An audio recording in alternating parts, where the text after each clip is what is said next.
Good morning. History 131. Students, how are you? Hope everything is well and you're staying safe. Uh, we have two more chapters to do before test three.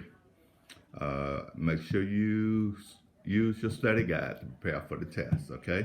Many of you are doing extremely well. Some have elected not to even take the test. So I have no option but to fail those students. So if you're one of those and you listen to this, you need to contact me immediately. Okay, to the lecture. This is going to be pretty long now.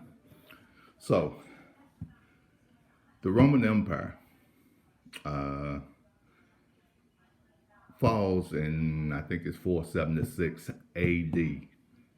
Uh, this is some 500 years after the birth of Christ. You got to remember, AD starts with 0 through 99. That's the first century. So 476 will be in the 5th century. I just like to, today we're living in the, 21st century, even though it's 2021. You got it? Got it. Okay. Now, Christianity was the key event that occurred in the middle of the Roman Empire. Now, uh, the teaching of Christ was mainly facilitated and spread by a man named Paul of Tarsus. Excellent research topic if you want looking for one. Uh, but Christianity grew because it promised uh, immortality widely, not only to a select few. Christianity also offered the possibility of forgiveness for believers. The believers accepted that human nature is weak and that even the best Christian could fall into sin. Christianity was also attracted to many because it gave them a cause, allowing them to feel they were part of a divine plan. Christianity often called one another brother and sister. Many Christians also took Jesus' commandment to love one another as a guide to provide for support for widows, orphans, and the poor. Now, before we get started on chapter 8, which is the continuity change in Europe and Western Asia, I would like to read you a portion from my book on African Americans and particularly the founding of this school at Marion. Page 7. Before coming to the Americas as slaves, many of the Africans were animists, as the belief in natural objects, rocks, streams, sun, earth, wind, and religion was important. Most slaves brought into Alabama from the South Atlantic states after 1815 had already been introduced to Christianity, which offered a God more powerful than their earthly enslavers. The attractive religion provided a buffer to the inhumane treatment. It promised of a better life in the afterlife gave them hope and comfort. Their cry for help was exhibited in the development of Negro spirituals encoded subversive message with a plea to God. So, our ancestors brought here as slaves, converted to this religion. Many people believe they was forced. That's not the case. It's no different than the early Romans and the Greeks and the Palestinians. This new religion provided them hope for a better life in the afterlife. And that's the attraction of Christianity even today. Okay? So, with the disintegration of the Roman Empire, it was split into East and West. The capital was moved to Constantinople. The West developed into Europe, Christian East. In the East, the Byzantine Empire developed. Now, let's talk briefly about the foundation for medieval and modern Europe. There are three ingredients. the cultural legacy of Greece and Rome. The second ingredient would be the custom, tradition of the Germanic people. Who are the Germanic people? The Celts, the Saxons, the Lombards. These are the Germans. The Anglos, the Saxon. Okay. And the third and most important ingredient was Christianity. Christianity absorbed and assimilated the other two into this new European nation. Now, the growth of the Christian church, as I told you earlier in this lecture, as Rome, the empire disintegrated, the Christian church survived and grew. The earliest use of the word church in the New Testament appears in St. Paul's letters to the Christians at Thessalonians. Remember the epistles. Remember Paul's writing is the majority of the New Testament. Paul meant local community of Christian believers. Later, he referred to the entire Mediterranean-wide assembly of Christians. Therefore, the word church means several connotations. Example, it could be an individual church or it could be a group of churches. Officials of the church were called the Bishop of Rome, known as Pope, from the Latin word papa, meaning father, who claims to speak and act for all Christians. Who's the current Pope? Pope Francis. He represents the Roman Catholic faith. And there are millions of Catholics and that he speaks for. The Pope claimed to be the successor of St. Peter's on the basis of Jesus' word. Upon this rock I will build my church, and the gates of hell shall not prevail against it. So, the Petrine doctrine. And this is what Pope since the beginning of Peter. He was the first Pope. Now, what happened to Peter? Remember, he denied Christ. Peter was crucified in Rome, and he's crucified and upside down. That's significant of Peter. But the church adopted the Roman system of organization. They divided it into dioceses, which are geographical units which were established under the Roman Emperor Diocletian. Bishops or leaders of the early Christian community, popularly elected by Christian people who established their headquarters or see in the urban center of the old Roman diocese. The center of the bishop authority was his cathedral. Church leaders capitalized on the Roman imperial method of organization and adopted it for ecclesiastic purpose. The church and the Roman emperor. Emperor Constantine, now he's the one that moved the capital to Constantinople. It's named after him. He legalized the practice of Christianity in 312 AD. Constantine built Christian church. He made a gift to the Lateran Palace in Rome. He remained, which remained the official resident of the Pope until the 14th century. What else did he do? He declared Sunday a public holiday, a day of rest for the service of God. Now you notice something's going on here. There are three Abrahamic religions: Judaism, Christianity, and Islam. The other two considered the Sabbath to be from sundown Friday to sundown Saturday. But the Christians believe Sunday to be the Sabbath. And who declared this? Emperor Constantine. He's going to go on and do more things. We're going to talk about him later. Emperor Theodosius made Christianity the official religion of the empire. Okay, let's restate this. Constantine legalized the practice of Christianity in the empire in 312, but Emperor Theodosius made Christianity the official religion of the empire. Theodosius stripped Roman pagan temples of statues and made the practice of the old Roman state religion a treasonable offense. He also persecuted Christians who dissented from his orthodox doctrine. Theodosius allowed the church to establish its own court and body of law called canon law. By the time of his death, the church was independent of the authority of the Roman state. The foundation for the power of the medieval church had been laid.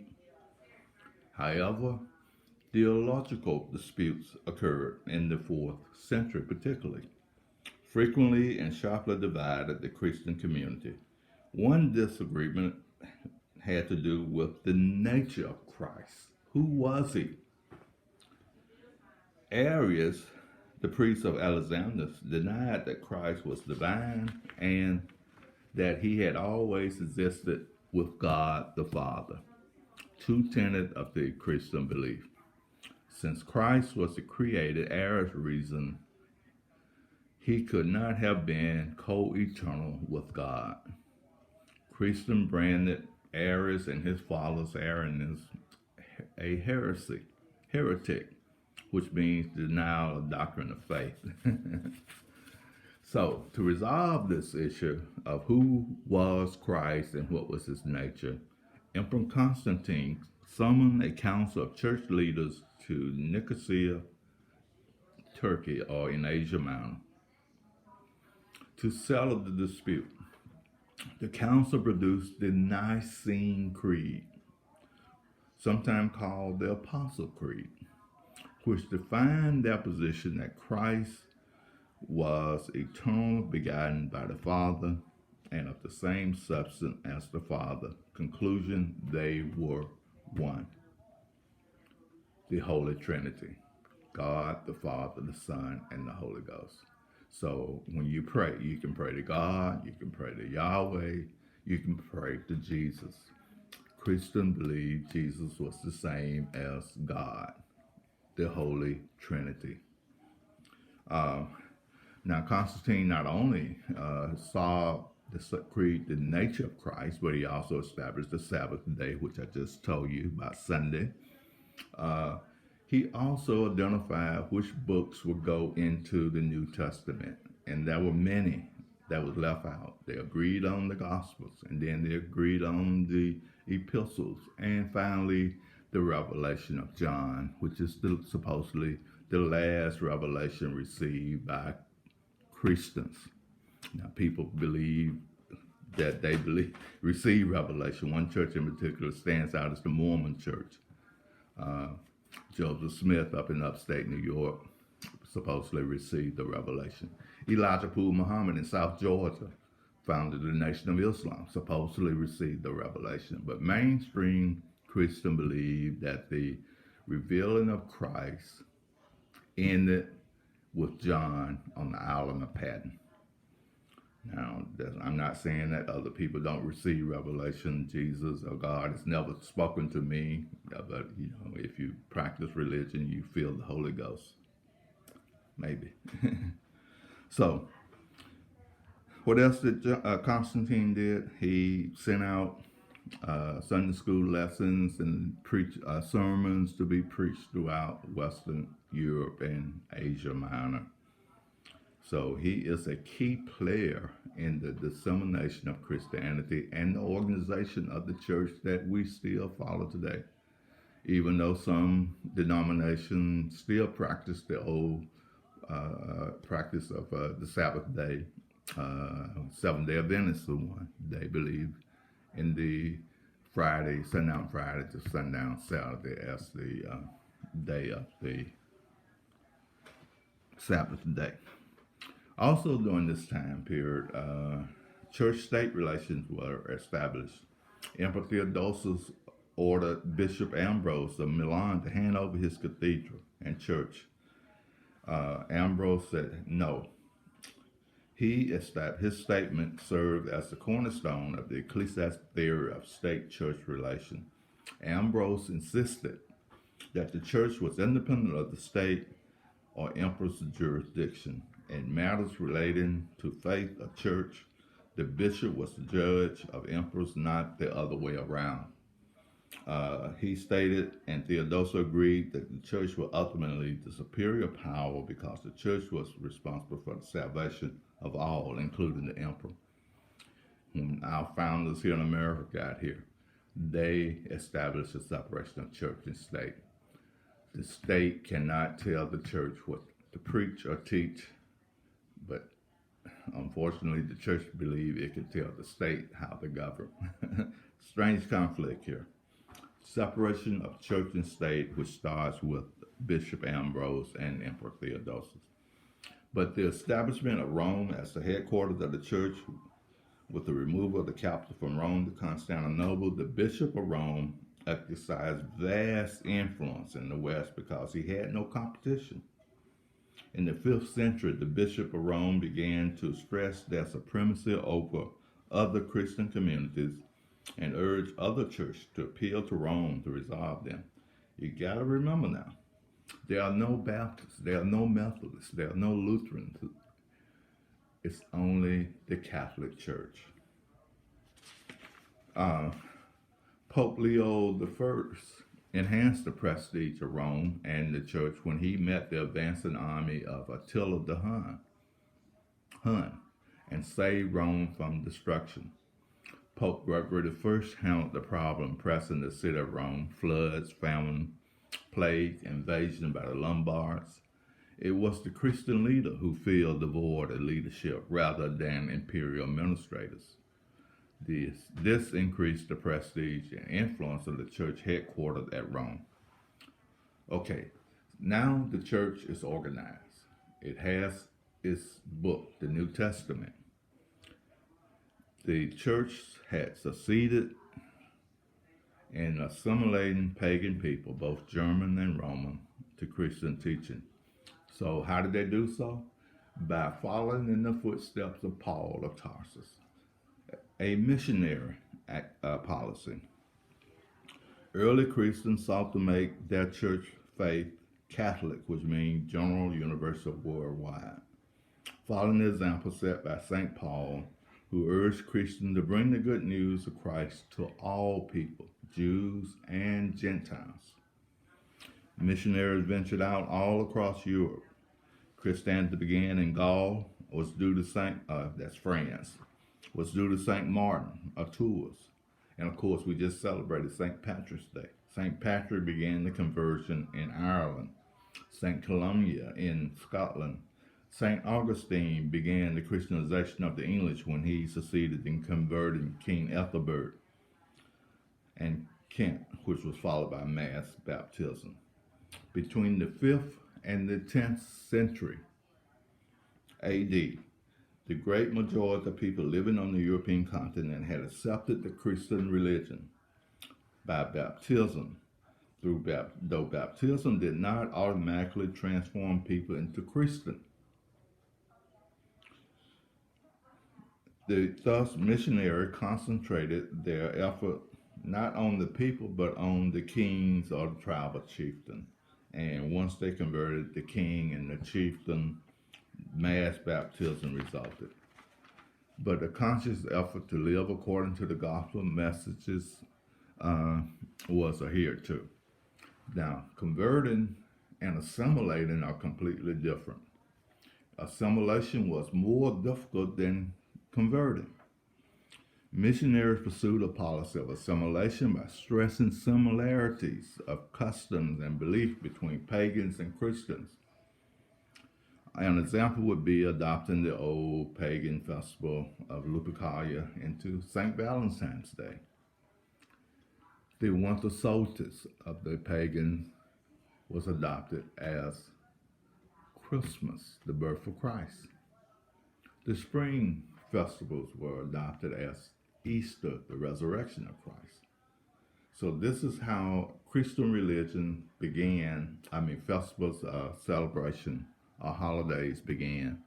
They adopted the holidays or the festivals of the pagans, the non-believers.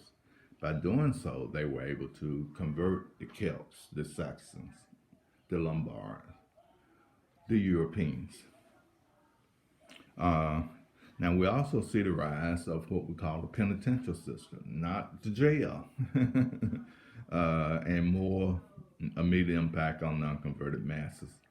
Penitentials were manuals for the examination of conscience or for the repentance of sin. The penitential writers were preoccupied with sexual transgression. Penitentials are more akin to the Jewish law of the Old Testament than the spirit of the New Testament. Penitentials also reveal the ecclesiastic foundation of modern attitudes towards sex, birth control, and the current issue of abortion or infanticide. So, Christian attitude towards classical culture or Greco-Roman culture. Early Christians harbored a strong hatred of the culture that they were born into. Yet the culture was so pervasive they could not avoid it. Good Christians who sought the kingdom of heaven believed they had to disassociate themselves from the filth of the Roman culture. Since they believed that the end of the world was near, they considered knowledge useless and learning a waste of time. However, Christians had little choice but to adopt to the Greco-Roman culture because it was the only culture they knew. The result was a compromise. Just like us today, you cannot escape the pervasiveness of American or Western culture, no matter how religious you are, unless you move into an isolated monastery or somewhere. Now, this is important because it's going to be on your test. Saint Jerome, a theologian and linguist, translated the Old and New Testament from Hebrew and Aramaic, Greek, Hebrew and Aramaic, and Greek into vernacular Latin. Latin is the Romance language. All Latin is all the Romance language includes English, Spanish, French, and at the root of all our words is Latin. Okay, and thanks to Saint Jerome, now the common people of Europe could now read and understand the Bible. This translation is called the Vulgate. Another key assimilator was St. Augustine of Hippo. He was one of the most brilliant thinkers in the history of the Western world. He blended classical and Christian ideas. An example of this is in his autobiography entitled The Confession. The Confession described Augustine's moral struggle, the conflict between his spiritual and intellectual aspiration and his sensual and material self. The way my pastor explained to me, each of us have an internal battle going on within us. It's the battle between the spirit and the flesh. The flesh would be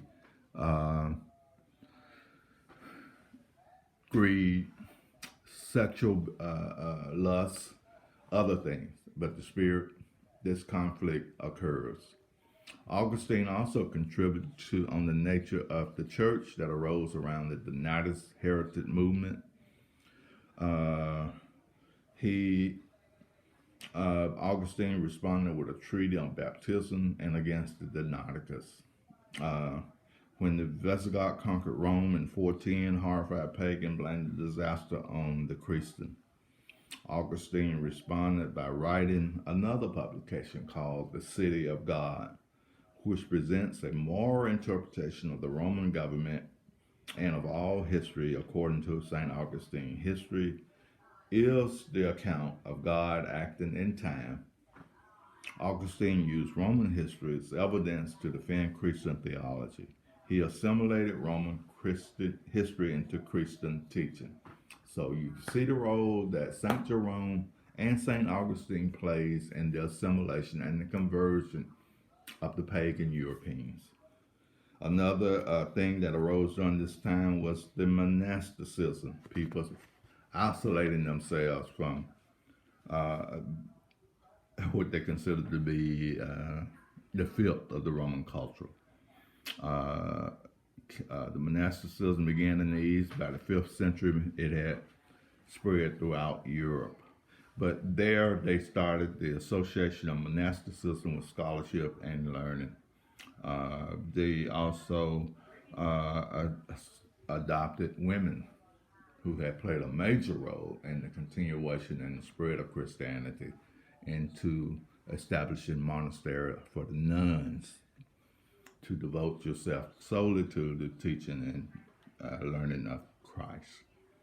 But during all of this time, I need to talk to you about the migration of the Germanic people. It is called the vocal wandering, and it was important in the decline of the Roman Empire.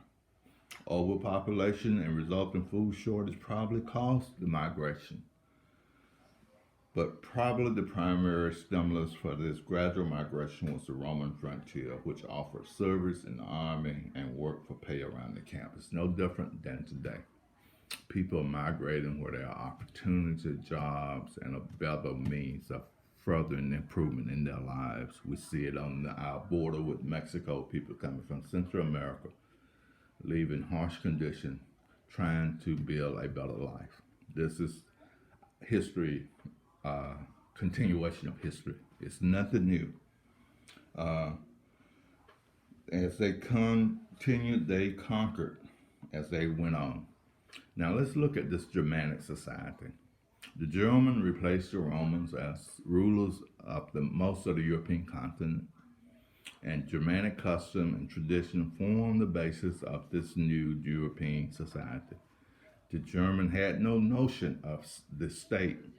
They thought in social, not political terms. They were organized based on a tribe of folk and was a basic German social unit. Tribes were led by kings or tribal chieftains, and during the vocal wandering, where the tribes were in constant warfare, the war band of comitatus was transformed into a system of stratified rank. These ranks help explain the origin of the European noble class, which would lead to feudalism. As long as the custom determined behavior, early Germans had no need for written law. This all changed when Augustine converted King Ethelbert, and he called on him to write down the laws called the Dunes Belzebub. So the molding of Roman law and Germanic custom resulted into feudal law or feudalism. The pagan Germans believed that gods and spirits inhabit the forest where they live. This is what we call animism, the belief that spirit lives in natural objects like trees and rocks and earth, and, sun, and other things. Trees were holy. To cut them down was a grave sacrilege. The attitude prevented the clearing of land for farming intended to keep the Germans isolated. After the Christianization, most Germans became Romanized and joined the Roman faith. On the island of Britain, Teutonic tribes from Scandinavia, the Anglos, the Saxons, and the Jutes conquered the island. They destroyed the Roman culture in Britain.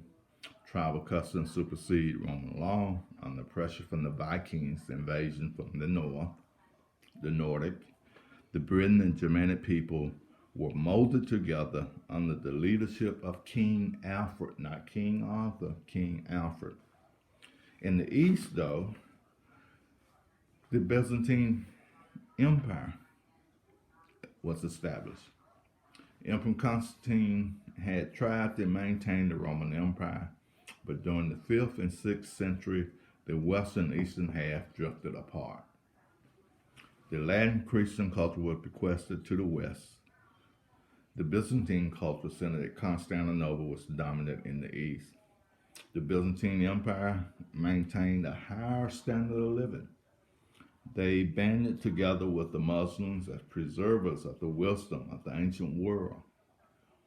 While Western Europe was being trampled by German barbarians and painfully rebuilt, Byzantine protected and then handed to the West the intellectual heritage of Greco-Roman civilization.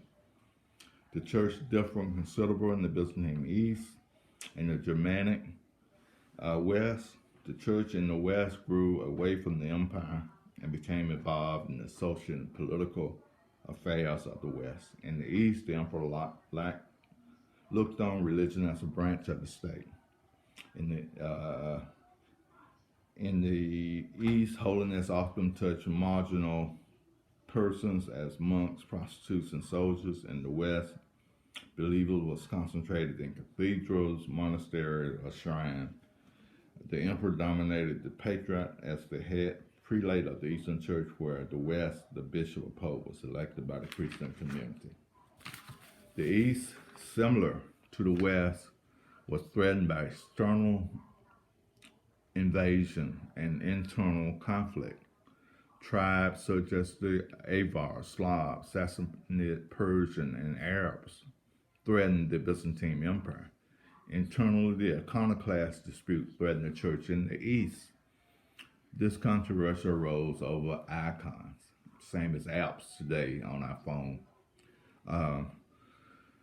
which is an image or represented in painting or mosaic of God, the Father, Jesus, the Virgin, or the saints, which is reversed in religious devotion.